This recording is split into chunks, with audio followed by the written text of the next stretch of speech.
Sambil bermain di komputer, anak laki-laki itu mengatakan bahwa sekarang dia sudah mencoba yang ketiga kalinya untuk bertahan hidup di tengah apokalips zombie. Dia mengatakan bahwa dia berharap bisa mendapatkan senjata yang baik kali ini dan mendapatkan sebuah pemukul. Dia merasa percaya diri karena amunisi terbatas dan senjata menarik banyak zombie. Jika dia berada di tengah kiamat, dia akan memilih tongkat baseball setiap saat. Tiba-tiba, dia melihat sesuatu di layar dan orang gila itu melakukan push-up terbalik di kursi. Namun, dia melakukan semua ini hanya untuk $0,76. Saya menarik kembali apa yang saya katakan karena si bodoh jatuh ke lantai seperti orang idiot dan memukul kepalanya. Namun, pada saat yang sama, Qiansu bangkit dan bertanya kepada pria itu apakah dia menyukainya. Orang yang bernama Only One bertanya apa yang dia lakukan dan mengatakan bahwa dia sudah mati. Saat itulah dia menyadari karakternya telah dibunuh dan meminta maaf kepada siaran langsung untuk itu. Namun, dia bilang tidak apa-apa karena dia sudah mencapai pos pemeriksaan dan sekarang dengan barang ini akan lebih mudah. Jadi dia hanya perlu mencoba lagi. Sementara itu, Only One memanggil Chin Eunsu dan bertanya apakah dia benar-benar bersenang-senang saat dia adalah satu-satunya orang yang menonton siaran tersebut. Anak kami terdiam sejenak. Namanya adalah Chin Sugyo. Dia seorang streamer dan menjawab bahwa hanya satu orang yang tidak perlu mengatakan hal-hal seperti itu. Menambahkan bahwa dia hanya bisa hidup dari streaming langsung karena orang ini selalu ada. Pria itu bertanya apakah itu benar dan mengatakan bahwa jika iya, dia memilihnya. Chansu bingung dengan ini, tetapi mengucapkan terima kasih kepadanya karena telah memilih. Tiba-tiba, seluruh ruangan mulai bergetar dan dia berdiri sambil bertanya apa yang sedang terjadi. Ada ledakan besar dan dia bertanya di siaran langsung, apakah ada yang mendengar itu. Segera, dia berlari ke jendela dan melihat seluruh kota terbakar. Orang-orang sedang berlari dan dia memberitahu siaran langsung bahwa ada yang tidak beres. Saat itulah dia melihat komputernya mati dan tidak mau menyala kembali. Dia bingung dan memutuskan untuk keluar melihat apa yang sedang terjadi. Segera setelah dia berada di jalan, seorang wanita berlari melewatinya, dan dia memanggilnya. Namun, dia hanya melirik wajahnya dan berlari pergi dengan putus asa. Dia bingung mengapa dia melarikan diri ketika tiba-tiba beberapa pesan muncul di pandangannya. Beberapa pesan mengatakan dia terlihat sangat konyol, dan yang lainnya bertanya mengapa mereka memilih orang yang seperti itu. Pada saat itu, dia terkejut dan bertanya mengapa ada jendela obrolan di depannya. Orang-orang di siaran langsung mulai mengejeknya, menirukan segala yang dia katakan. Saat dia mencoba menyentuh obrolan, bertanya-tanya apakah dia berhalusinasi karena terlalu lama menonton. Beberapa pesan mengatakan dia tidak bisa menyentuhnya, sementara yang lain mengatakan sesuatu akan datang untuknya. Saat itulah dia melihat seorang zombie di depannya, dan obrolan mengatakan bahwa sekarang dia akan mati. Sungguh menyedihkan melihat seorang pemain seburuk dia. Qiansu tidak bisa memproses informasi ini ketika tiba-tiba zombie itu menerjangnya. Namun, saat terjatuh ke belakang, dia berhasil menendangnya dan mundur. Dia mulai berlari menjauh dan orang-orang di siaran langsung mengatakan bahwa zombie itu hanya ingin berjabat tangan. Dalam keadaan putus asa, dia sampai di apartemennya dan mulai memasukkan kode. Namun, zombie itu segera menerobos kaca. Wajah makhluk itu dipenuhi darah dan ia mulai memanjat tangga dengan putus asa. Tetapi monster itu tidak berhenti mengejarnya. Dia sudah berada di lantai 7 dan tidak bisa memperbesar jarak di antara mereka. Akhirnya, dia melihat pintu ke atap dan mencoba membukanya. Tetapi sayangnya, pintu itu terkunci. Zombie itu sedang menaiki tangga dan obrolan memberitahunya untuk berhenti bodoh dan mendorong pintu. Dengan itu, akhirnya terbuka dan dia menutupnya dengan tubuhnya sendiri. Zombie itu memukul-mukul pintu. Tapi setidaknya dia bisa beristirahat sejenak. Di atap, dia bertanya-tanya mengapa zombie tiba-tiba muncul dan mengapa ada obrolan seperti permainan di depannya. Namun, mengesampingkan itu, tujuan sekarang adalah membunuh monster ini. Dia membutuhkan senjata dan mendengar sesuatu di belakangnya. Ketika dia melihat, sudah ada seorang pria gemuk yang mendekat. Dia mengenalinya sebagai pemilik gedung-gedung itu dan mulai berlari. Namun, si bodoh tersandung sebuah kotak dan jatuh ke tanah dengan zombie yang semakin mendekat. Saat dia berusaha melawan, seseorang di obrolan menyebutkan ada peti persediaan di dekat situ. Shigansu melihat ke samping sementara zombie itu hampir menggigitnya. Dia menendang makhluk itu kembali, dan makhluk itu berlari ke arahnya lagi. Shigansu berteriak agar sampah itu mati dan bergerak ke samping. Dengan itu, zombie itu melompat dari gedung, terjun ke kehidupan yang lain. Obrolan itu penasaran apakah dia beruntung atau sudah merencanakannya. Keletihan, dia jatuh ke tanah. Tetapi tidak lama kemudian karena para zombie mulai merobohkan pintu. Dia menyadari ada 3 dari mereka, dan obrolan mengomentari bahwa banyak pemula selalu mati dengan cara ini. Saat itulah dia menemukan peti itu dan teringat pada pria yang bertanya apakah itu adalah kotak persediaan. Dia tersenyum, membuka peti yang memancarkan cahaya, dan menemukan kelelawar legendaris. Obrolan itu menyebutnya Excalibur dari kiamat saat para zombie menerobos pintu untuk mendapatkan anak kita. Sementara dia berkonsentrasi, semua orang bertaruh bahwa dia akan mati. Tersenyum anak kami berkata bahwa baginya, akhir dunia hanyalah sebuah permainan dan dia maju dengan berani. Dia mengayunkan tongkat ke zombie pertama tetapi sama sekali meleset. Dia mendapati dirinya dikelilingi dan mulai mengayunkan tongkat, memberitahu makhluk-makhluk itu untuk menjauh. Sekarang, semua orang di siaran langsung mulai memanggilnya badut. Masalahnya adalah zombie-zombie itu begitu dekat sehingga dia tidak bisa mengayunkan tongkatnya dengan baik. Saat dia sedang melumpuhkan satu, yang lain datang dari belakang. Dia tahu dia harus menghindar. Jadi dia menjatuhkan tongkatnya dan melemparkan dirinya ke tanah untuk menghindari digigit. Zombie-zombie itu semakin mendekat dari belakang, dan dia tidak memiliki ruang untuk mengayunkan tongkatnya. Dalam hal itu, dia berhasil melarikan diri, dan makhluk-makhluk itu menyerang. Dia berhasil melewati itu, dan obrolan tersebut mengagumi betapa mengesankannya dia. Kembali di kamarnya, orang-orang mengatakan bahwa dia lebih mengesankan daripada yang mereka harapkan. Namun, Qianzu menyadari bahwa baik komputernya maupun ponselnya tidak berfungsi. Obrolan itu bertanya kemana dia akan pergi, dan dia menjawab bahwa dia sedang menuju rumah orang tuanya. Dengan itu, dia sudah melaju kencang di sepeda meskipun usianya. Dia memutuskan untuk mengabaikan obrolan untuk saat ini dan fokus pada keselamatan orang tuanya. Saat dia memeriksa sisa bensin yang dimilikinya, sesuatu melesat di depan sepeda motornya. Dia jatuh ke tanah dan orang-orang di obrolan bertanya apakah itu lidah. Dia melihat pesan itu dan merasa bingung. Ketika dia melihat ke samping, obrolan memberitahunya bahwa itu adalah katak yang menyeramkan. Qianzu bingung. Itu bukan zombie, melainkan monster yang sebenarnya. Pikirannya terputus oleh cambukan lidah, yang berhasil ia hindari. Seseorang di obrolan mengomentari tentang lidah dan tiba-tiba muncul penggaris, memberinya sebuah ide. Dia memutuskan untuk berlari lurus ke dalam terowongan, menghindari serangan lain. Karena tempat itu memiliki banyak tikungan, monster itu tidak akan bisa menyerangnya. Setidaknya dia membawa beberapa barang yang tampak utuh. Kata itu mengejarnya, tetapi anak laki-laki itu sudah memegang molotov, mengejek katak terkutuk itu untuk mendekatinya. Obrolan itu mengomentari betapa beraninya dia ketika kata itu menyeruduk, tetapi dia berhasil menghindar.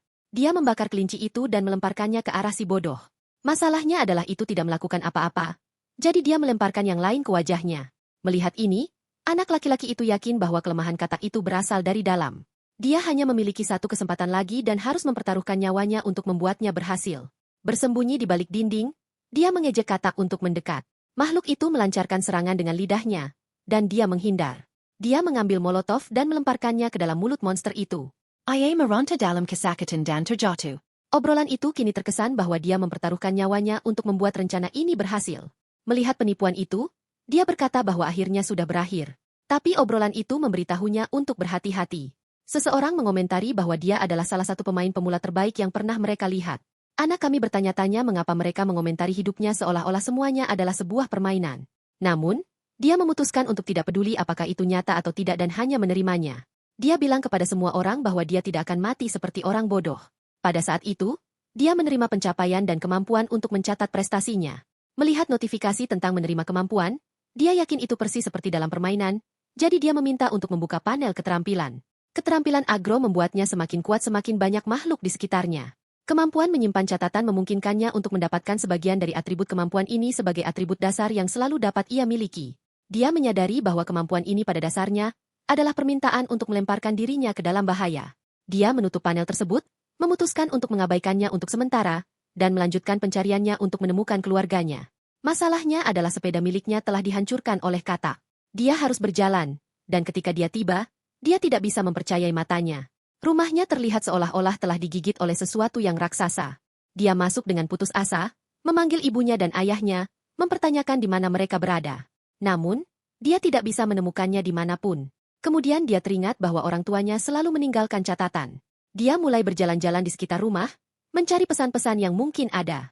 Akhirnya, di kamarnya, dia menemukan selembar kertas. Ayahnya telah menulis bahwa mereka akan dievakuasi bersama tentara divisi 75 dan bahwa mereka akan bertemu lagi segera. Setidaknya sekarang, dia memiliki petunjuk tentang kemana orang tuanya pergi. Obrolan itu mengejeknya karena ditinggalkan oleh orang tuanya seperti orang bodoh. Saat dia berbicara pada dirinya sendiri, dia merasakan ada yang tidak beres. Pesan seperti itu tidak seperti yang biasanya ditinggalkan ayahnya. Namun, dia ingat bahwa jika ini benar-benar sebuah permainan, ini bisa menjadi awal dari quest utama yang pertama. Dia memutuskan untuk tidak terburu-buru, karena dia hanya memiliki satu petunjuk sejauh ini. Dia pergi ke lemari dan menemukan beberapa sarden kalengan. Obrolan itu mengomentari bahwa dia terlalu santai, dan dia menjawab bahwa dia perlu makan sesuatu terlebih dahulu sebelum memikirkan apa yang harus dilakukan. Kemudian dia mendengar suara di dekat rumah. Seharusnya tidak ada makhluk. Jadi apa yang terjadi? Dia berjalan dengan tenang melalui salah satu ruangan dan mendengar suara lain. Dengan itu, dia tahu arah dan berlari ke sana.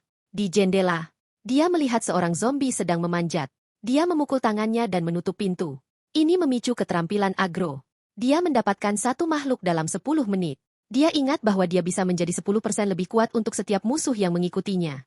Dia memutuskan untuk menguji ini. Di salah satu pintu, ada seorang zombie yang menerobos masuk. Dia membukanya dan memukulnya, meningkatkan jumlah agro menjadi 2. Anak laki-laki itu menikmati ini karena dia pergi ke pintu lain dan menjatuhkan zombie ketiga dan keempat. Kemudian yang kelima, keenam, dan ketujuh. Dia tidak berhenti. Dia membuat semua orang di sana tertidur sejenak. Melihat tangannya sendiri, dia menyadari bahwa keterampilan ini benar-benar membuatnya jauh lebih kuat. Kemudian dia mendengar suara dan menyadari bahwa suara itu berasal dari dapur. Karena dia hanya memiliki 1 menit agro tersisa, dia harus menyelesaikannya dalam waktu itu. Dengan perlahan, dia mendekat, dan obrolan bertanya siapa yang mereka pikir akan menang. Dia melihat ke bawah dan melihat seorang pria bersembunyi di bawah mejanya. Sejenak kemudian, pria yang tampaknya bekerja di sebuah restoran sedang memasak. Obrolan itu menganggap dia sangat berani membiarkan orang asing memasak untuknya di rumahnya sendiri. Protagonis tidak tahu bagaimana cara menyapa obrolan, jadi dia memanggil mereka saudara. Dia menjelaskan bahwa dia sedang melawan monster dalam keadaan perut kosong dan membutuhkan sesuatu untuk dimakan. Belum lagi, jika orang ini terlihat berbahaya bahkan hanya untuk sesaat, dia akan menanganinya dengan cepat. Dengan itu, pria itu meletakkan piring di atas meja. Qiansu merasa sepenuhnya sembuh, berpikir bahwa itu sebenarnya terlihat bagus. Pria berambut panjang itu bertanya apakah dia menyukainya dan menyebutkan bahwa dia adalah salah satu koki di restoran Mayang. Tokoh utama mengatakan bahwa karena keributan yang ditimbulkan oleh pria itu, dia harus melawan sekelompok zombie. Tadi, pria itu sedang meminta maaf dan memohon agar tidak diusir karena ada zombie di luar. Qiansu memberitahunya bahwa dia akan meninggalkan tempat ini segera setelah dia menyelesaikan makanannya. Pria itu bertanya kemana dia akan pergi dan Qiansu menjawab bahwa dia sedang mencari informasi tentang ayahnya. Dengan itu, seorang pria lain menyarankan agar mereka pergi ke sekolah dasar, karena telah menjadi tempat penampungan darurat. Tokoh utama berpikir bahwa itu mungkin tempat yang baik untuk mendapatkan informasi tentang ayahnya. Namun, dia mulai bertanya-tanya apakah orang ini adalah orang nyata atau semacam NPC yang membimbingnya melalui cerita. Dia setuju dan pria itu memperkenalkan dirinya sebagai Mingyu Shang. Qiansu mengucapkan terima kasih atas makanan tersebut, dan mengatakan bahwa sudah saatnya bagi mereka untuk pergi. Dia bertanya apakah Mingyu memiliki transportasi dan Mingyu menjawab tidak. Qiansu kemudian menyebutkan bahwa mereka memiliki sepeda di garasi, dan mengatakan bahwa mereka akan menggunakan itu sambil mengumpulkan barang-barangnya. Mingyu setuju dan menunggu dia. Qianatsu kembali ke kamarnya, mengambil palu, dan tiba-tiba mendengar teriakan. Itu adalah suara Mingyu, dan dia berlari keluar untuk melihat apa yang tampak seperti zombie raksasa yang memegang Mingyu. Mingyu meminta pertolongan, dan obrolan mengatakan itu adalah yang besar dan lembut. Tokoh utama tahu bahwa makhluk itu jauh lebih kuat daripada katak zombie yang sebelumnya. Obrolan tersebut menyebutkan bahwa itu mungkin yang telah menggigit rumahnya. Dengan itu, dia mulai berlari, dan obrolan memperingatkan bahwa jika dia mencoba untuk membantu, dia akan mati. Saat berikutnya, dia sudah di atas sepeda, melarikan diri dari tempat itu. Ketika dia melihat ke belakang, makhluk itu telah tumbuh padanya, dan timer 10 menit mulai berjalan. Qianatsu mempercepat sepeda. Tapi monster itu jauh lebih cepat daripada yang dia kira. Dengan kecepatan ini, dia akan tertangkap sebelum sempat melewatinya. Kemudian dia melihat sepeda temannya, yang disebutkan Mingyu telah dijatuhkan. 2 zombie lagi telah tumbuh di atasnya, dan dia melompat untuk mengambil sepeda temannya. Dengan itu, dia mempercepat, hampir tertangkap. Obrolan itu mengesankan. Masalahnya adalah monster itu masih berada di sampingnya. Tapi Qiansu mengatakan dalam siaran langsung bahwa dia bukan tipe orang yang akan jatuh tanpa perlawanan. Adegan beralih ke sekelompok orang yang mengevakuasi, mengarahkan semua orang untuk masuk ke sekolah. Seorang pria gemuk mengatakan bahwa Mingyu masih di luar sana, dan mereka perlu menyelamatkannya. Orang itu hanya bilang bahwa dia mungkin sudah mati, dan menyuruh pria gemuk itu untuk masuk. Keributan mulai terjadi dengan orang-orang mengatakan bahwa mereka sebaiknya menunggu sedikit lebih lama sebelum menutup gerbang. Tapi kemudian seorang pria dengan bandana putih memberitahu temannya bahwa lebih baik mereka masuk untuk sementara waktu. Pada saat itu, mereka mendengar seseorang menggeber sepeda motor. Itu anak laki-laki kita yang membawa sesuatu. Orang-orang berbalik dan dia berhenti. Pria yang menyebabkan keributan itu terlihat ketakutan. Melihat apa yang dia bawa di sepeda, semua orang bertanya-tanya apakah itu sebuah mayat. Dia hanya tersenyum dan obrolan mengatakan sepertinya dia suka menarik perhatian. Orang di sebelahnya mengenali sepeda itu sebagai sepeda Mingyu dan bertanya bagaimana kabarnya. Anak kami dengan datar mengatakan bahwa dia sudah mati. Pria itu terlihat bingung, meminta penjelasan. Qiansu hanya mengatakan tidak ada yang perlu dijelaskan dan bertanya siapa pemimpin di sana. Seorang pria tampaknya mendengar ini dan saat dia hendak berbicara, orang lain mendekat. Seorang petugas kepolisian memperkenalkan dirinya sebagai Sojin dan mengatakan bahwa dia mengoordinasikan area tersebut. Qiansu menyebutkan namanya dan Sojin bertanya apakah dia benar-benar membawa sepotong monster itu. Qiansu terkejut bahwa Soojin tahu tentang makhluk itu. Dia menjelaskan bahwa mereka kehilangan banyak orang karena monster itu dan bertanya apa yang terjadi padanya. Qiansu bilang dia membunuhnya. Semua orang terkejut tidak percaya bahwa hal seperti itu bisa dibunuh. Kembali di atas sepeda, dia bertanya kepada obrolan apakah mereka ingin bertaruh bahwa dia akan selamat. Mereka bertanya apa yang akan dia pertaruhkan, dan orang gila itu menjawab jelas-jelas nyawanya. Monster itu berlari dan menghancurkan semua bangunan dengan mudah. Protagonis menyadari bahwa monster itu tampaknya tidak pernah lelah dan berbalik arah percakapan, mengatakan bahwa mereka harus membantunya jika dia selamat. Obrolan mulai berkomentar bahwa mereka tidak akan mendapatkan apa-apa dari ini dan tahu dia akan gagal. Seseorang bertanya apa yang akan terjadi jika dia tidak membunuhnya, dan dia menjawab bahwa dalam hal itu, dia akan mati. Obrolan itu berkomentar bahwa jika rencananya segila ini, dia akan menerimanya. Orang yang sama dari sebelumnya, hanya satu yang ada di sana mengatakan bahwa kesepakatan telah dibuat. Qiansu tersenyum dan melaju menuju terowongan. Makhluk itu mendekat, tetapi dia memberitahu semua orang bahwa mereka harus menepati janji. Monster itu berlari dengan kecepatan 100 mil per jam, menerjang terowongan. Qiansu memberitahu pria di penampungan bahwa dia akan menjelaskan lebih lanjut nanti, dan bahwa dia juga sedang mencari tempat yang aman. Qiansu mengatakan mereka perlu memeriksa terlebih dahulu apakah dia tidak terinfeksi. Namun, penduduk kota mengatakan bahwa dia adalah pahlawan dan seharusnya diizinkan masuk segera. Jadi dia mengantri dan setelah mereka memverifikasi bahwa dia tidak terinfeksi, dia hampir pergi ketika seseorang tiba-tiba memanggilnya. Ini adalah pria yang sama seperti sebelumnya. Bertanya apakah Mingyu benar-benar sudah meninggal. Hyun Soo bilang dia sudah memberitahu mereka dan bertanya apakah pria itu mengenalnya.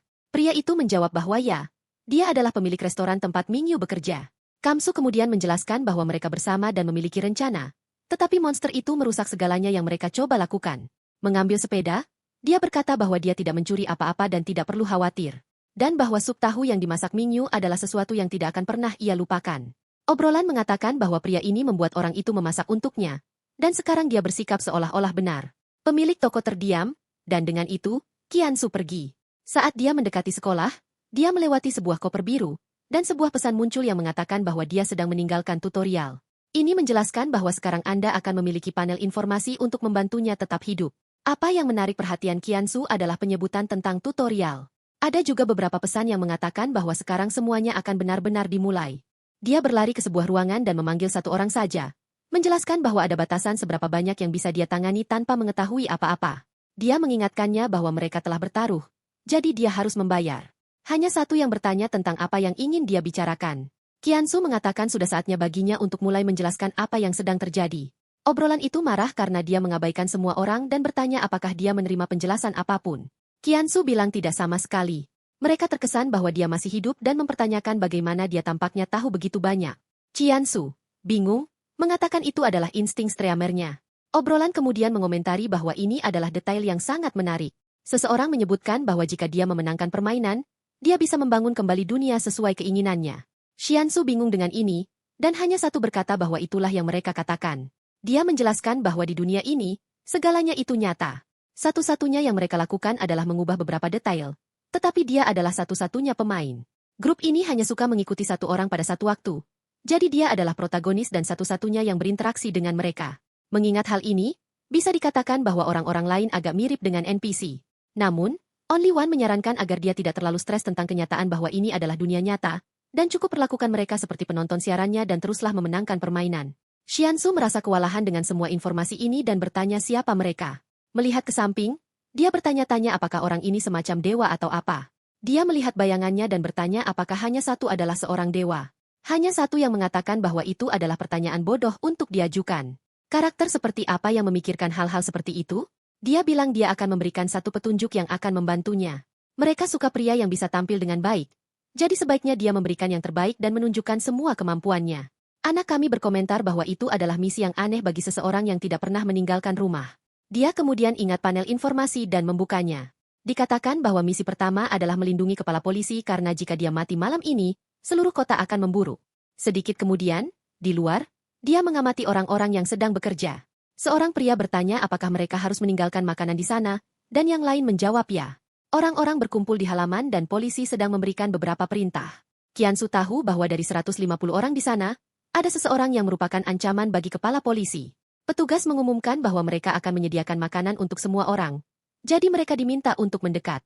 Salah satu dari mereka memanggil protagonis, tetapi dia mengabaikannya, sambil berkata bahwa dia baik-baik saja. Dia mendekati seorang pria yang bertanya apakah dia memiliki masalah. Dia bilang dia di sana untuk menemui kepala polisi, dan pria itu tampak terkejut. Dengan kurangnya reaksi dari pria itu, dia mempertanyakan apakah ada masalah, dan petugas menjawab bahwa dia tidak bisa mengatakan. Komentar di chat menyebutkan bahwa ini tampak mencurigakan, dan Qiansu yakin ada sesuatu yang disembunyikan. Dia menunjuk ke petugas dan bertanya, apakah dia bisa memanggil kepala departemen Su Jinli. Pria itu berbincang dengan seseorang, tampak meminta izin untuk mengungkapkan hal-hal tertentu. Dia bertanya kepada protagonis, apakah dia membunuh monster itu, yang dijawab Qiansu dengan tegas. Pria itu kemudian berkata bahwa dia akan mengatakan yang sebenarnya. Mereka sedang mencari orang-orang terampil sepertinya karena kepala polisi pergi berpatroli dan menghilang. Qiansu menyadari bahwa misi ini tidak akan mudah dan mempertanyakan mengapa tidak ada yang mencarinya. Pria itu menjelaskan bahwa mereka tidak memiliki cukup orang untuk melindungi area tersebut dan mencari kepala suku. Qiansu bertanya apakah dia bisa melihat kantor kepala, mendekat dan mengatakan bahwa mereka tidak perlu menyembunyikan apapun darinya. Lagi pula, mereka tidak punya waktu. Dan semakin banyak informasi yang dia miliki, semakin baik. Berkeringat, pria itu setuju, dan tak lama kemudian, Qiansu memasuki kantor sementara. Dia memberitahu obrolan untuk tetap waspada terhadap petunjuk, tetapi tidak ada yang menemukan apa-apa. Kemudian dia melihat peta dengan tanda di atasnya. Dia tahu bahwa tempat itu tidak jauh dari sana. Pada saat itu, seseorang berada di belakangnya. Dia bertanya siapa itu, dan orang itu mengatakan bahwa mereka mendengar dia sedang mencari kepala suku. Pria itu masuk dan mengulurkan tangannya, sambil berkata bahwa dia mendengar anak itu mengalahkan monster yang cukup kuat. Pria itu memperkenalkan dirinya sebagai Gayang dan mengulurkan tangan untuk bersalaman. Namun, dia anehnya mengeluarkan banyak tenaga, bertanya apakah Qiansu menemukan sesuatu. Para pria di obrolan menggoda Qiansu, menyebutnya terlalu lemah. Sementara Qiansu bertanya-tanya mengapa orang brengsek ini melakukan itu, mereka mendengar teriakan dan semua orang berlari keluar, bertanya apa yang terjadi. Mereka melihat beberapa orang yang terinfeksi di antara kerumunan. Orang-orang berusaha melarikan diri, tetapi begitu 2 atau 3 orang digigit, tidak ada jalan keluar. Kim Su bertanya-tanya mengapa ini bisa terjadi, dan obrolan memperingatkan bahwa ini akan berubah menjadi kekacauan. Dia mengambil palu, berpikir bahwa dia perlu membantu orang-orang. Dia menuju kerumunan, sementara polisi tidak bisa menggunakan senjata mereka tanpa mengenai warga sipil. Kim Su menjatuhkan yang pertama terinfeksi, berteriak kepada polisi untuk menggunakan pentungan mereka. Dia menoleh dan berteriak kepada petugas untuk melakukan sesuatu. Bahkan si pemilik restoran bilang dia akan membantu, sambil memegang wajan. Pria dengan bandana itu memberitahu Emergyong untuk berhati-hati. Tapi Jaeyoung mengayunkan wajan ke arah yang terinfeksi. Hyunso berbalik dan menjatuhkan beberapa lagi.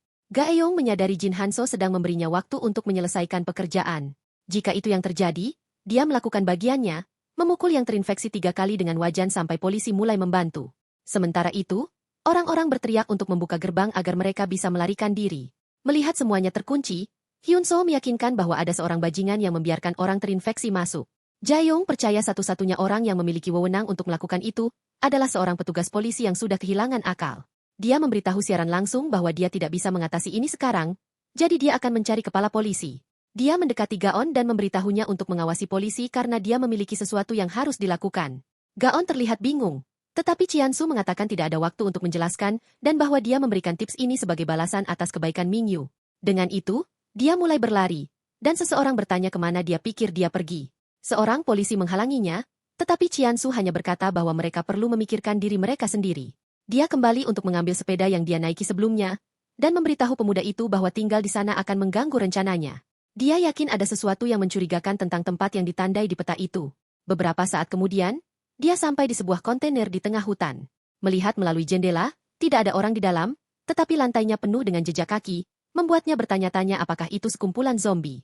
Dia beralih ke obrolan dan bertanya kapan dia akan menerima peti pasokan baru. Para pria itu menjawab bahwa mereka mengira dia bermain di mode sulit. Kanetsu bilang tidak mungkin. Ini sudah terlalu sulit, dan dia butuh bantuan. Salah satu dari mereka bercanda bahwa persediaan sudah dibayar. Jadi dia harus memasukkan sedikit uang ke dalam permainan. Kanetsu tampak bingung tentang bisnis konten berbayar ini, dan mereka menyuruhnya untuk memeriksa bagian bawah obrolan. Dia menggulir ke bawah dan menemukan tanda dolar. Ketika dia mengkliknya, dia melihat bahwa donasi dinonaktifkan. Obrolan itu mendorongnya untuk mengaktifkannya segera. Begitu dia menghidupkannya, dia membuka monetisasi, dan hanya satu yang mengirimkan 1 zen kepadanya. 2 orang lainnya mengirim 2 zen lagi, dan dia sangat marah karena orang-orang ini menyembunyikan hal ini hanya untuk membuat permainan menjadi lebih sulit.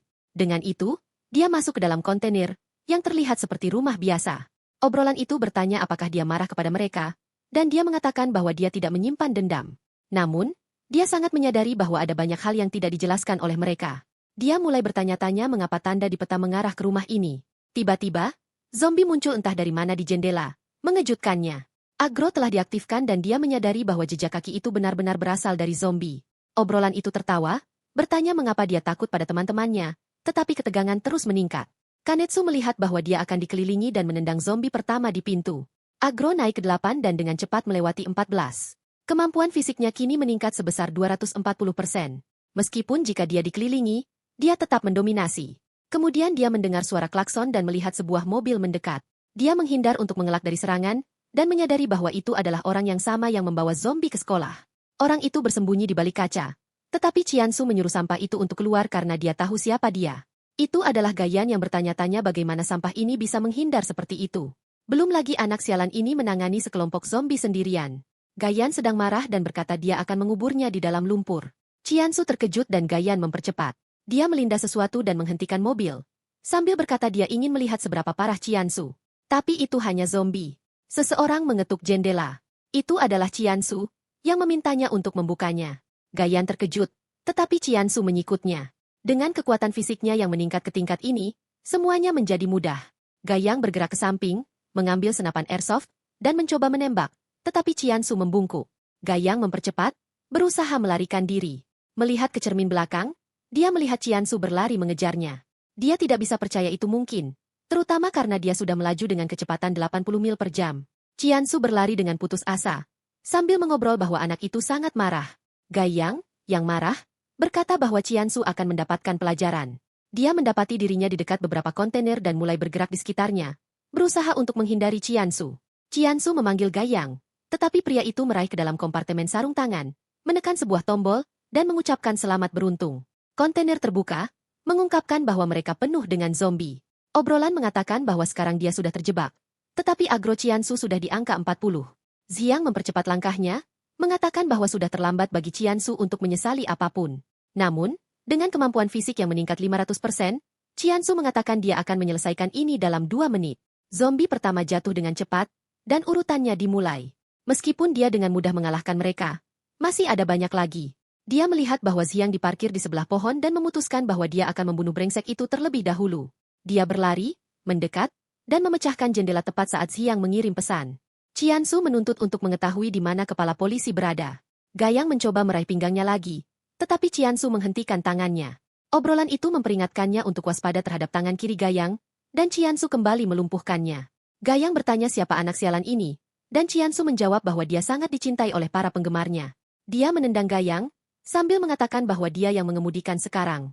Chiansu mengambil alih kendali mobil, sambil menggerutu bahwa idiot ini telah membuat segalanya menjadi rumit baginya. Gayang tergeletak tak sadarkan diri, mengeluarkan air liur. Chiansu menemukan sepasang borgol, dan obrolan menyarankan dia akan mendapatkan uang jika dia mengkhianati Gayang di sana. Chiansu merasa terhibur oleh ide itu sampai dia melihat zombie mendekat. Dia mengarahkan senjata ke Gayang dan mempercepat mobil, menerobos melalui para zombie.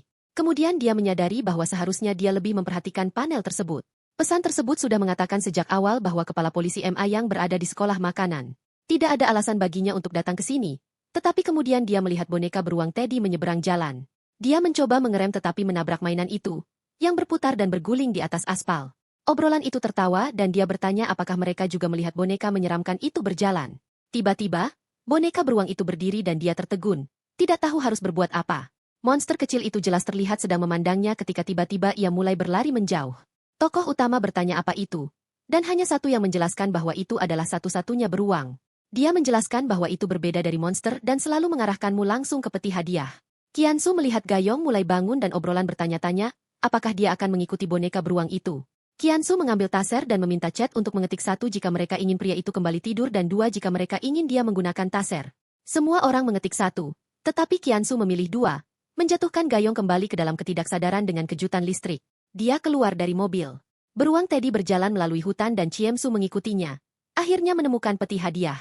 Masalahnya adalah untuk membuka peti, dia perlu menghabiskan 5 zen yang dia terima.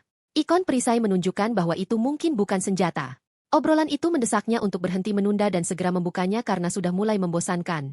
Dia memutuskan untuk mengabaikan mereka dan membukanya. Apa yang dia temukan adalah senter yang luar biasa. Dia merasa sedikit kecewa dan mengatakan itu adalah sebuah pemborosan. Namun, tanpa pilihan lain, Dia memasukkannya ke dalam saku karena sudah saatnya kembali ke sekolah. Kembali di sekolah, orang-orang mengomentari betapa tidak kompetennya seseorang sehingga bisa membiarkan zombie lolos. Qiansu mengatakan bahwa dia tidak memiliki masalah dengan situasi tersebut, karena dia ada di sana sepanjang waktu. Dia memberitahu mereka untuk tidak terlalu khawatir dan menjaga ketenangan warga. Seseorang memanggil Qiansu, mengatakan ada sesuatu yang perlu perhatiannya. Di sudut, dia mempertanyakan apakah mereka telah menghubungi Fiango, yang mengatakan bahwa mereka perlu memindahkan polisi. Qiansu membayangkan itu adalah kesalahan anak sialan itu. Dia bilang tidak apa-apa, dan bahwa dia akan mengurus kepala polisi karena ketiganya bersama-sama dalam hal ini. Apa yang tidak dia ketahui adalah bahwa Gayonggo ada di tangga, mendengarkan semuanya. Bajingan-bajingan itu memang sedang merencanakan sesuatu. Gayonggo melihat para pria menuju ke gedung tambahan konstruksi. Di sana, seorang petugas lain menemukan jeep Gayonggo. Ketika mereka memeriksa, mereka menemukan dia tidak sadarkan diri dan terborgol. Gayonggo sekarang berlari, yakin bahwa Qiansu benar. Dia perlu berbicara dengan anak itu sampai sebuah tangan melintas di wajahnya. Itu adalah Qiansu, yang mengatakan bahwa dia telah menemukannya.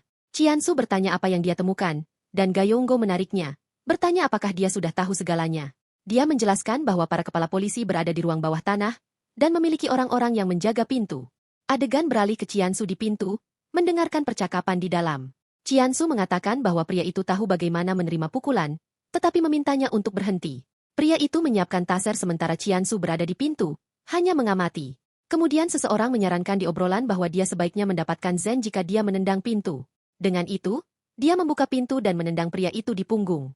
Pria itu jatuh ke tanah seperti orang bodoh tetapi mendapatkan Qiansu sebuah zen. Qiansu berdiri dan meraih untuk mengeluarkan senjata. Tapi Qiansu menghentikan tangannya dan bertanya apakah dia tahu siapa dirinya. Bersemedi, Qiansu mengatakan bahwa dia adalah rasa kemanusiaan yang hilang dari pria itu. Pria itu mencoba memutar senjata, tetapi Qiansu menghalangi lengannya. Setelah melewatkan beberapa tembakan, pria itu menekan pelatuk sekali lagi, tetapi tidak ada peluru yang keluar. Qiansu tersenyum, bertanya apakah itu yang terakhir. Dia memukulnya di wajah, sambil berkata bahwa itu untuk Mingyu. Dia memukulnya lagi di dagu, sambil berkata itu untuk polisi, dan satu pukulan terakhir, sambil berkata yang ini untuk semua yang harus dia lalui.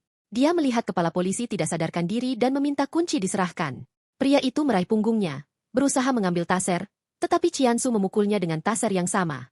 Qiansu berkomentar bahwa ini terlalu kebetulan jika mereka memiliki yang identik. Dia mendorongnya, menyuruhnya untuk menyapa Gaeon. Percakapan itu mendesak Qiansu untuk menghabisinya, tetapi dia mengatakan masih ada lebih banyak orang yang datang, jadi ini belum berakhir. Qiansu berdiri dan melihat ke samping. Saat pria lain melintas, dia dengan cepat menyerang dan menetralkannya. Obrolan terkesan dengan efisiensinya yang dingin, dan Qiansu berkomentar bahwa orang itu terlalu berisik. Dia mendapatkan sekelompok zen lagi dan merasa bangga pada dirinya sendiri. Sebuah suara di latar belakang bertanya, apakah dia benar-benar membunuh seorang petugas polisi. Tiba-tiba, dia berbalik dan berkata sudah saatnya untuk menyelesaikan ini. Dia mendekati pria itu, bertanya apakah dia memiliki preferensi tentang bagaimana dia ingin mati. Pria itu memohon agar dia menunggu, tetapi Qiansu berkata itu akan cepat. Dia menawarkan sebuah pilihan. Mulailah dengan lengan, kaki, atau dada, atau mungkin pilihan terakhir.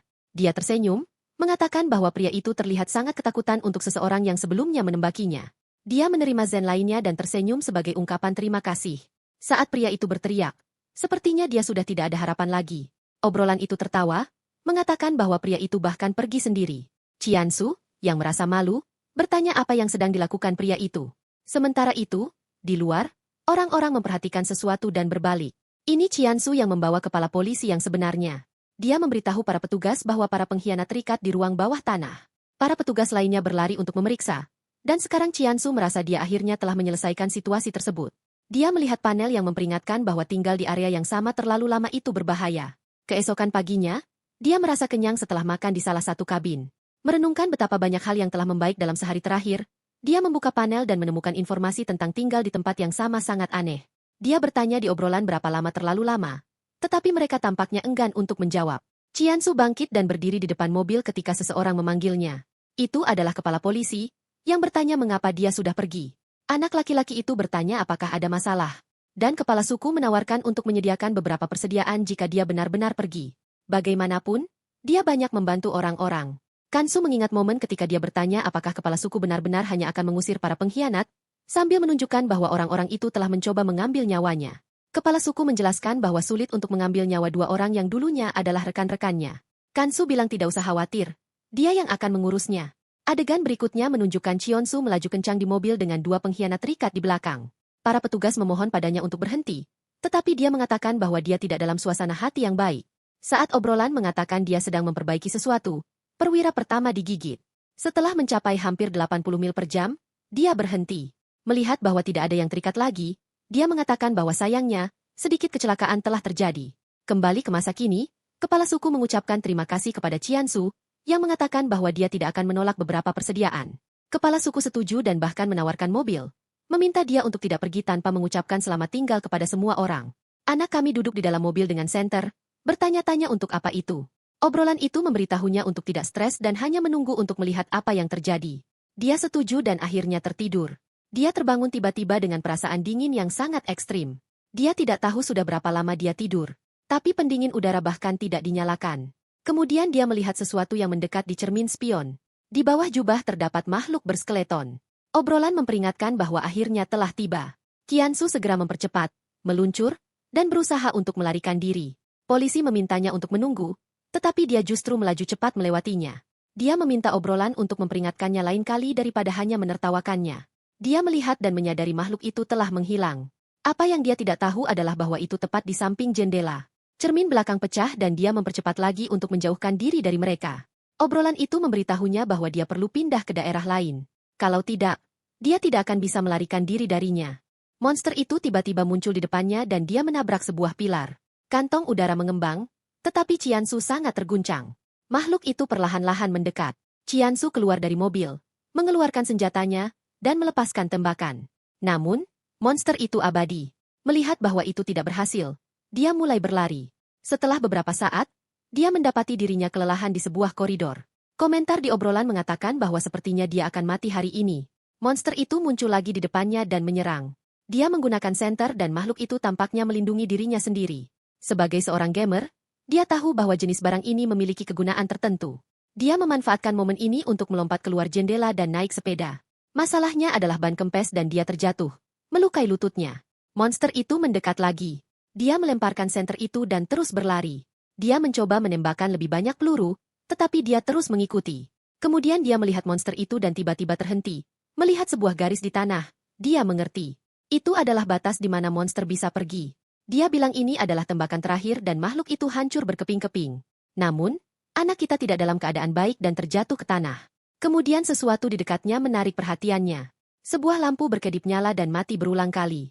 Dia penasaran, tetapi semua orang memperingatkan bahwa itu pasti jebakan. Cheonsu bilang dia harus memeriksanya karena terlihat seperti kode Morse. Saat dia mendekat, dia melemparkan dirinya ke depan dan memberitahu orang itu untuk berhenti. Orang itu adalah Min Shul yang mengangkat tangannya, mengatakan bahwa dia bukan orang jahat dan meminta Cheonsu untuk tidak menembak. Sementara Cheonsu bertanya apakah dia seorang polisi, komentar di chat menyatakan bahwa mereka akhirnya menemukan seseorang yang lebih bodoh daripada protagonis. Cheonsu bertanya apakah Min Shul sendirian, dan dia menjawab ya. Cheonsu meminta senter itu, tetapi Min Shul ragu-ragu. Cheonsu mengarahkan senjatanya dan bertanya apakah dia benar-benar akan memakan waktu selama itu. Dengan enggan, Min Shul menyerahkan senter itu, dan Cheonsu meminta ranselnya. Min Shul memohon, mengatakan itu satu-satunya yang dia miliki untuk dimakan, dan jika dia memberikannya, dia sama saja dengan mati. Setelah beberapa waktu, semuanya ada di tanah, dan Cheonsu mengatakan bahwa mereka memiliki hal-hal yang sama. Min Shul yang malang hampir menangis, mengatakan itu adalah satu-satunya yang dia miliki. Namun, Cheonsu dengan kasar menyuruh anak itu untuk melepas pakaiannya. Kemudian, saat dia berpakaian lagi, dia bertanya apakah Cheonsu akan meninggalkannya sekarang. Cheonsu ingin tahu bagaimana seorang anak sepertinya bisa bertahan hidup tanpa membawa senjata apapun. Dia bertanya apakah Min Shul bekerja dengan orang lain dan bertindak sebagai umpan. Cheonsu memberitahu obrolan untuk memperhatikan wajah anak laki-laki itu dan berbalik, mengatakan bahwa mereka akan berpisah. Min Shul kemudian berbicara, mengatakan bahwa dia telah menderita banyak untuk sampai di sana dan bahwa semua temannya sudah meninggal. Satu-satunya alasan dia masih hidup adalah karena dia seorang pengecut. Komentar di obrolan mengatakan bahwa dia tampak tulus. Cheonsu bertanya apakah itu benar, dan Min Shul mengonfirmasinya. Cheonsu berkata oke dan menyuruhnya untuk mengikuti, menyatakan bahwa dia tidak bisa mengabaikan junior yang membutuhkan bantuan. Di adegan berikutnya, seorang pria terjepit oleh seekor katak, bertanya-tanya di mana Cheonsu berada. Orang malang itu sedang berlari dari monster bermulut besar dan bertanya dari mana asalnya.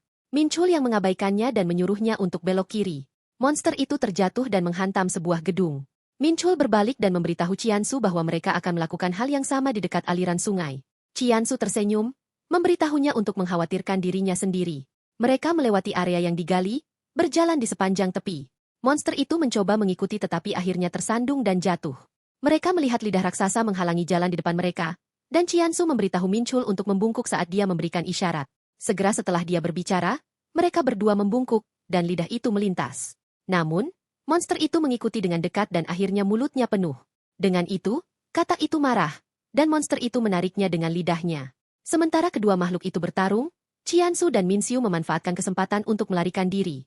Qiansu tersenyum, berpikir sekarang jelas bagaimana anak ini bisa bertahan hidup. Di adegan berikutnya, Qiansu terlihat kelelahan, bertanya apakah sepeda tandem ini adalah rencana besar Minxiu. Minxiu hanya memberitahunya untuk terus mengayuh, dan Qiansu mengatakan bahwa dia akan mencoba. Mereka hampir sampai di tujuan mereka, sebuah tempat dengan banyak sumber daya. Minshul bertanya apakah dia bisa mengajukan pertanyaan dan menanyakan apakah Qiansu tahu tentang Divisi 75. Dia menjelaskan bahwa ketika dia mencari teman-temannya, yang dia temukan hanyalah sebuah catatan yang mengatakan bahwa mereka bersama divisi itu. Qiansu menjawab bahwa dia pernah mendengar tentang mereka tetapi tidak tahu banyak. Namun, dia berpikir panjang karena itu adalah divisi yang sama yang mengambil ayahnya. Setelah beberapa saat, mereka tiba di sebuah gedung. Saat mereka mendekat, sebuah mobil datang dan hampir menabrak mereka. Qiansu turun dari sepeda, sambil berkata bahwa itu tidak pernah mudah. Dia mengetuk jendela, dan kucing itu bertanya apakah itu zombie. Dia melihat bahwa pria itu adalah manusia dan namanya adalah Yeonjun Cho. Dia menariknya keluar dari mobil dan melemparkannya ke tanah. Qiansu mulai mencari di dalam mobil, sambil berkata seharusnya dia setidaknya membawa senapan, tetapi tidak ada yang berguna di sana. Yeonjun mengeluarkan pisau, memberitahu Qiansu untuk tidak mencuri apapun. Qiansu menendangnya, menyuruhnya untuk diam. Yeonjun meminta maaf, mengatakan bahwa dia bisa mengambil apapun yang dia inginkan. Qiansu mengambil pisau dan berkata sepertinya Yeonjun adalah seorang pembelot. Dia bertanya apakah dia telah meninggalkan rekan-rekannya, dan Yeonjun menjawab tidak. Sebenarnya, semua orang di markasnya sudah mati. Minkyul bertanya apakah Yeonjun benar-benar seorang tentara, dan Qiansu menjawab bahwa kamu bisa tahu hanya dengan melihatnya. Kemudian dia memperhatikan sesuatu, mendekati leher Yang Jin, dan menarik keluar tanda dokteknya. Sambil memegangnya di tangannya, dia meminta Yang Jin untuk menyebutkan nomor layanan apapun. Pria malang itu mulai berkeringat dan perlahan-lahan mengucapkan angka-angka tersebut. Ki Hyun-soo mengatakan bahwa dia sudah benar, tetapi masih terlihat curiga. Akhirnya, Ki Hyun-soo bertanya apakah dia tahu sesuatu tentang Divisi 75. Yang Jin bilang tidak, dia bahkan belum pernah mendengarnya. Ki Hyun-soo berdiri, dan Min Chol mengatakan bahwa berbahaya untuk tetap di sana. Dia masuk ke dalam mobil dan memberitahu mereka untuk melompati kawat tersebut. Melihat Yang Jin, yang mereka anggap tidak berguna, mereka bertanya-tanya apakah mereka harus mengambilnya. Yeonjun memohon untuk dibawa bersama, karena kakinya patah dan tidak mungkin baginya untuk bertahan hidup sendirian. Tokoh utama mencatat bahwa Yeonjun sebelumnya telah meminta untuk ditinggalkan sendirian. Yeonjun menjelaskan bahwa dia mengira mereka akan menyakitinya. Komentar di chat yang menyatakan bahwa Qiansu tidak akan pernah menyelamatkan siapapun, yang dijawabnya bahwa itu tidak adil. Dia memberitahu Min Chol untuk membuka gerbang dan bahwa dia bisa membawa Yeonjun jika dia mau. Min Chol setuju dan mereka menuju ke gedung tersebut. Melihat 4 mobil di tempat parkir, Qiansu bertanya-tanya mengapa gerbangnya ditutup. Membuka pintu, dia memberitahu semua orang untuk berhati-hati karena mungkin ada seseorang di dalam. Mereka masuk dan semuanya hening. Mereka membawa Hyunjin ke ruang perawatan dan Qiansu mengatakan bahwa dia akan melihat-lihat. Min Cheol, yang bertindak seperti anak kecil yang ketakutan, memohon agar tidak ditinggalkan sendirian. Qiansu meyakinkannya, mengatakan bahwa dia mungkin tidak akan meninggalkannya. Sambil menaiki tangga, dia bertanya kepada obrolan apa pendapat mereka tentang meninggalkan anak itu. Pendapat terbagi, dengan satu orang mengatakan bahwa anak tersebut tampak tulus. Kemudian dia mendengar sesuatu, sebuah suara yang membicarakan tentang tempat yang aman. Ketika dia membuka pintu, dia melihat sekelompok alat komunikasi yang, mengejutkan, masih menyala. Pesan tersebut menyatakan bahwa Divisi 75 sedang menuju Pulau Jeju. Akhirnya, Qiansu mendapatkan petunjuk dan meminta sistem untuk membuka panel informasi. Ia diperintahkan untuk melarikan diri dari kota melalui stasiun kereta. Dia berlari kembali, memanggil Min Cheol. Tetapi saat sampai di ruangan, dia menemukan Yeonjun sendirian dan bertanya di mana anak itu. Yeonjun mengatakan Min Chol mendengar beberapa suara dan pergi untuk memeriksa. Dengan marah, Qiansu menuntut untuk tahu bagaimana dia bisa meninggalkan anak itu sendirian, lalu bergegas keluar. Dia menyadari bahwa dia membutuhkan kunci taksi untuk bisa keluar dari sana. Mencari di antara kertas-kertas, dia menyadari bahwa orang-orang telah mematikan lampu meskipun ada listrik, menunjukkan bahwa ada yang tidak beres. Saat dia mencari kunci, dia mendengar teriakan dan berlari. Dia menemukan Yongjin terjatuh di lantai dan bertanya apa yang terjadi. Yongjin meminta bantuan untuk bangkit, mengatakan bahwa dia mendengar suara dari ruang bawah tanah. Pada saat itu, terdengar langkah kaki mendekat dari tangga. Keduanya terkejut ketika seorang pria menggunakan Min Cheol sebagai sandera. Min Cheol memberitahu Ciansu untuk berlari. Tetapi Ciansu menolak. Dia mengarahkan pisau ke arah pria itu, menuntut agar dia melepaskan Min Cheol. Pria itu, yang berkeringat, mengklaim bahwa Min Cheol adalah pencuri yang telah membobol perusahaannya. Sambil menunjuk ke arah keduanya, dia menuduh mereka sebagai pencuri, menyatakan bahwa mereka tidak memiliki sopir lagi. Sekarang, Ciansu mengerti mengapa dia tidak bisa menemukan kunci-kunci itu. Yongjin merasa takut dan Ciansu menyalahkan pemilik perusahaan karena mengirimkan sopir taksinya. Dia mencoba menjelaskan bahwa dia bukan pencuri. Dengan ceria, dia mengklaim bahwa, sebenarnya, dia adalah sopir taksi baru yang ada untuk membantu. Obrolan ini bingung dengan hal ini. Tapi Ciansu berusaha meyakinkan pria itu bahwa dia benar-benar salah satu pengemudi terbaik dan ingin membantu dalam krisis ini. Pemilik perusahaan, yang sudah kehilangan akal, mengatakan bahwa mereka benar-benar membutuhkan lebih banyak pengemudi dan bertanya di mana resumenya. Terkejut, Ciansu sedikit bingung. Pria itu mengatakan bahwa untuk wawancara, dia perlu membawa sebuah resume. Ciansu mengatakan bahwa dia sudah membawanya dan bahwa itu ada di kantor, meminta Yeonjun untuk mengambilnya. Yeonjun pergi dan pemilik perusahaan mengatakan bahwa Ciansu sangat bekerja keras karena ingin mendapatkan pekerjaan di waktu seperti ini. Yeonjun membawa kembali sebuah kertas, memberitahu Ciansu bahwa dia menemukan yang paling mirip. Pemilik hanya menatapnya. Ciansu kemudian memberitahu Min Cheol untuk segera datang. Dia memberikan dorongan bahu kepada pria itu dan melompat ke arah mereka. Anak kami mengambil kruk Yeonjun dan memukul pemilik perusahaan. Dia segera menginstruksikan Min Cheol untuk mengikat kaki dan tangan pria itu. Mereka menemukan kunci dan berlari ke mobil, meminta Yeonjun untuk menyetir. Pria itu bertanya kemana harus pergi dan Ciansu berkata untuk menuju ke stasiun kereta. Tapi kemudian dia melihat orang-orang melarikan diri dengan putus asa sambil membawa mata raksasa di punggung mereka dan tidak bisa mempercayainya. Sebuah makhluk raksasa mirip laba-laba sedang mengejar semua orang. Dia memberitahu Yongjin bahwa dia percaya mereka akan bisa keluar dari sana. Miskin Yongjin tidak tahu apa benda itu. Monster itu datang ke arah mereka dan Yongjin hanya mempercepat mobil. Dia mengambil belokan, tetapi masalahnya adalah tidak ada tempat untuk melarikan diri. Pada saat itu, pemilik perusahaan telah membebaskan dirinya dan menyebut mereka sekumpulan bajingan. Kim Soo memberitahu Yongjin untuk memutar mobil dan kembali ke pintu masuk utama. Pemiliknya berteriak memanggil taksinya sampai dia melihatnya datang bersama monster. Tepat di depan, mereka berhasil meluncur, dan makhluk itu menabrak sebuah gedung. Mereka melaju cepat di jalan. Di dalam mobil, Yeonjun bertanya apakah Ciansu benar-benar berniat menggunakan pria itu sebagai umpan. Dengan kelelahan, Hyun Soo berkata bahwa pria itu memang seorang CEO perusahaan yang hebat. Min Cheol berkomentar bahwa pada akhirnya, itu adalah pilihan terbaik bagi mereka semua untuk tetap hidup. Kemudian Ciansu memperhatikan sesuatu. Di depan mereka ada garis biru itu. Saat mereka melewatinya, terdaftar lagi sebuah pos pemeriksaan. Sekarang obrolan bisa memberinya misi, dengan misi yang lebih sulit menawarkan imbalan yang lebih baik. Siaran langsung itu merayakan, mengatakan bahwa pria yang selalu memaksimalkan kartu akan bersinar. Ciansu bertanya di obrolan apakah Min Shuo bisa melihat mereka. Obrolan itu mengatakan bahwa dia tidak bisa melihat atau mendengar mereka ketika Ciansu hanya berbicara kepada obrolan. Melihat sistem tersebut, Ciansu mengatakan bahwa dia tidak melihat ada fungsi yang terdaftar dan bertanya apa itu. Pria yang menghabiskan limit kartunya menyumbangkan sebuah zen dan berkata Ciansu akan segera mengerti.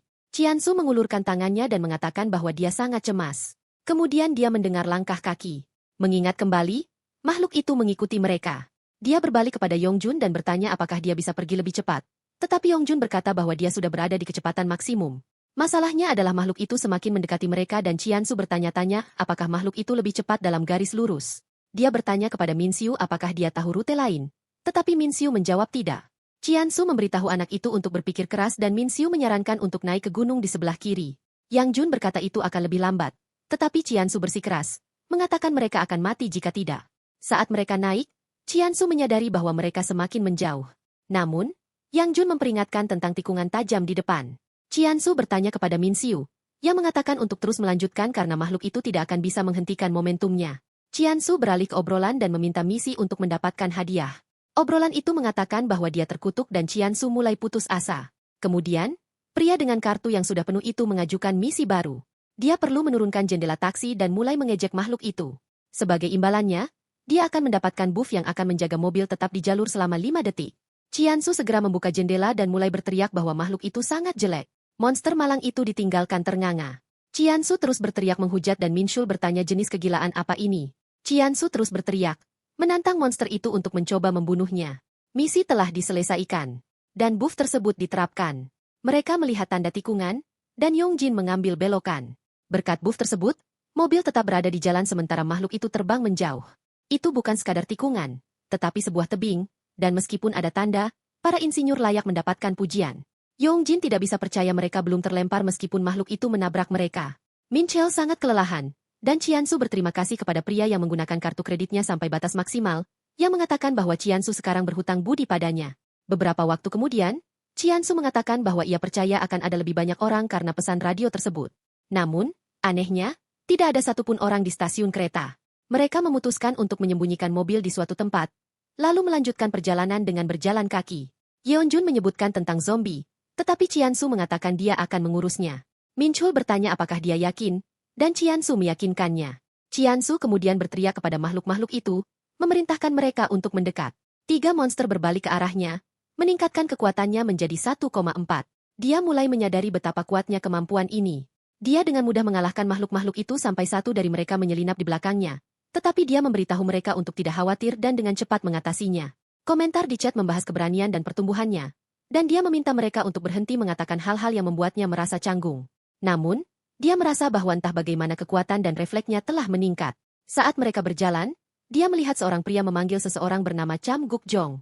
Ki Eun-su tahu bahwa ini adalah nama wali kota-kota tersebut dan bertanya-tanya apakah pria ini bekerja untuknya. Dia bertanya di obrolan apakah dia harus menyelamatkan pria itu, dan orang yang memiliki kartu maksimal berkata ya. Meskipun kebanyakan orang berkata tidak, Ki Eun-su memutuskan bahwa dia harus menyelamatkannya.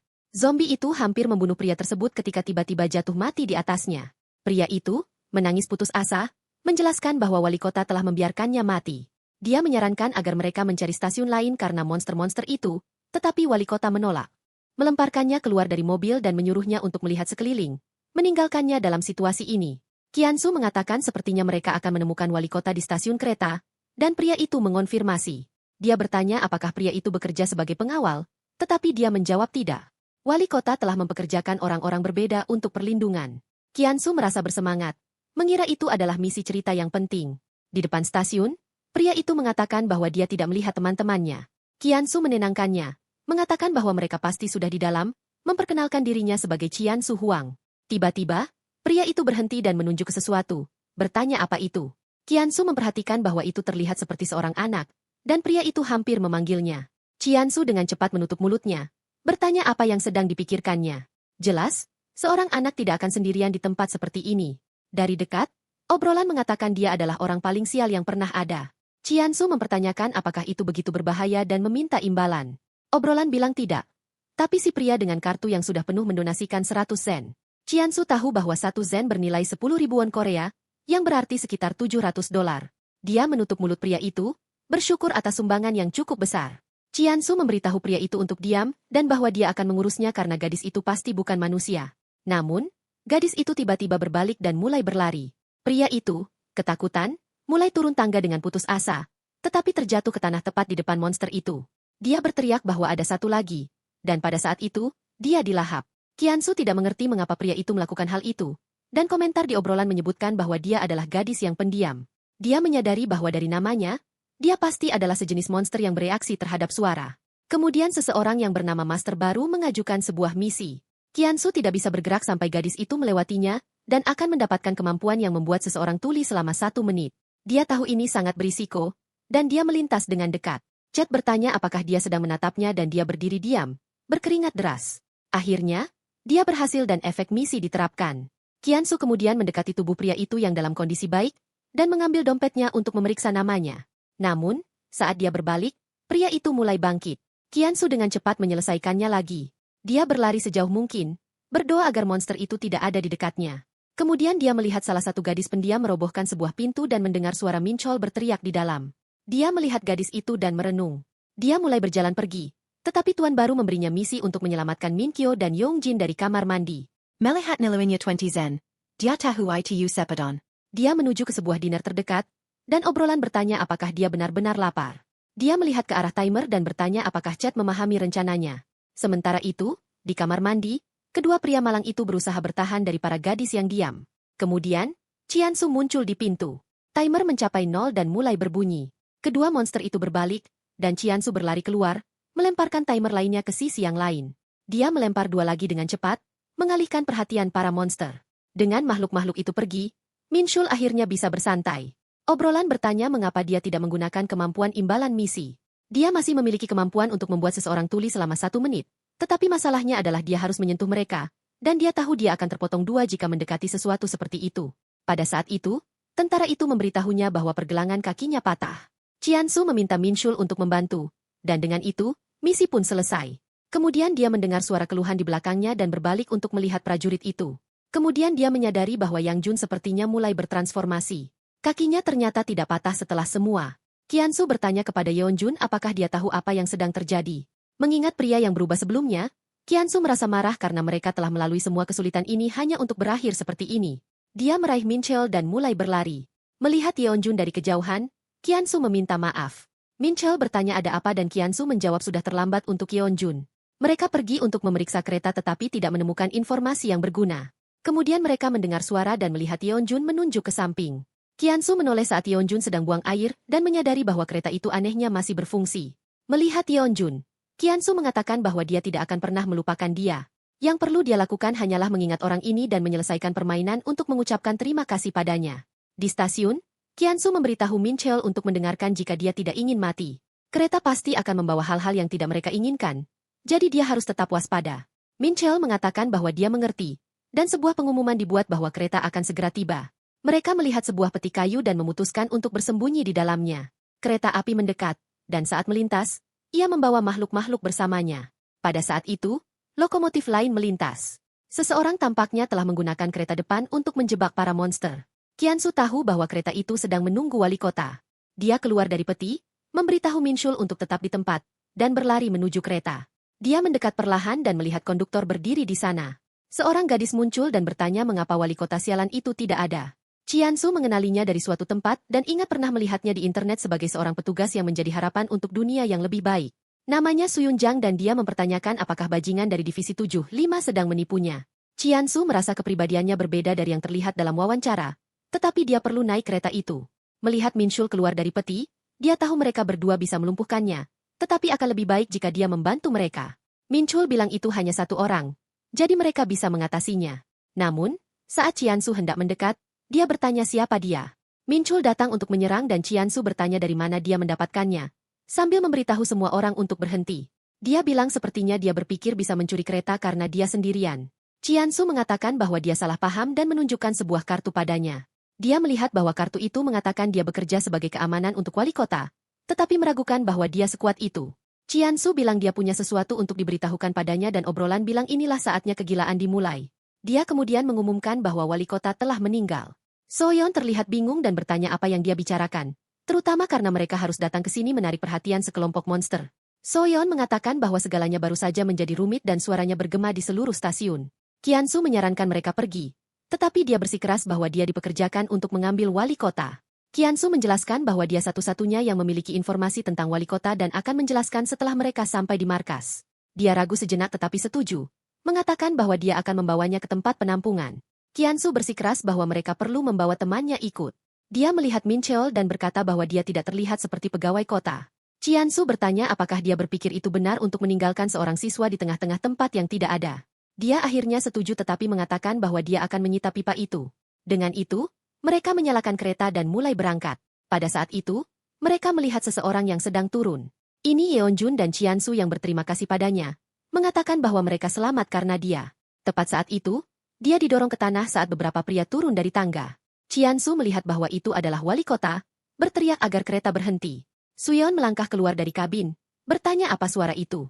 Wali kota menghubungi mereka, memberitahukan untuk menghentikan kereta karena dia ada di sana untuk menyelamatkannya. Dia bertanya kepada Qiansu apa yang sedang terjadi, dan dia memberitahunya untuk melihat apa yang mengikuti mereka. Sekumpulan gadis diam-diam mengejar mereka, dan jika mereka berhenti, semua orang akan mati. Dia marah tetapi kembali ke kereta. Wali kota menyebut mereka sekumpulan bajingan dan bertanya bagaimana mereka berani meninggalkannya seperti ini. Anehnya, sebelum meninggal, dia mengatakan bahwa kode itu adalah akhir. Dia jatuh ke tanah dan dilahap. Qiansu bertanya di obrolan apakah itu bukan pilihan terbaik. Obrolan sepakat, mengatakan bahwa Yeongjin sekarang berbeda. Qiansu menyuruh Minsil untuk masuk. Mereka pergi ke kabin dan Soyeon menuntut penjelasan, mengatakan bahwa mereka akan dikeluarkan jika tidak. Tokoh utama dengan berani mengatakan bahwa semua yang dia katakan adalah benar dan wali kota sudah mati. Dia bertanya apakah dia menganggapnya bodoh, dan Qiansu mengakui bahwa dia sebenarnya belum pernah bertemu dengan wali kota. Dia menekannya ke dinding, menuntut untuk tahu siapa dia. Qiansu meminta maaf, memperkenalkan dirinya sebagai Qiansu. Dia mempertanyakan mengapa dia berbohong dan menanyakan apa rencananya. Qiansu memberitahunya bahwa dia hanya penumpang di kereta ini dan tidak pernah mengklaim sebagai orang yang ada di kartu itu. Dia hanya menunjukkannya.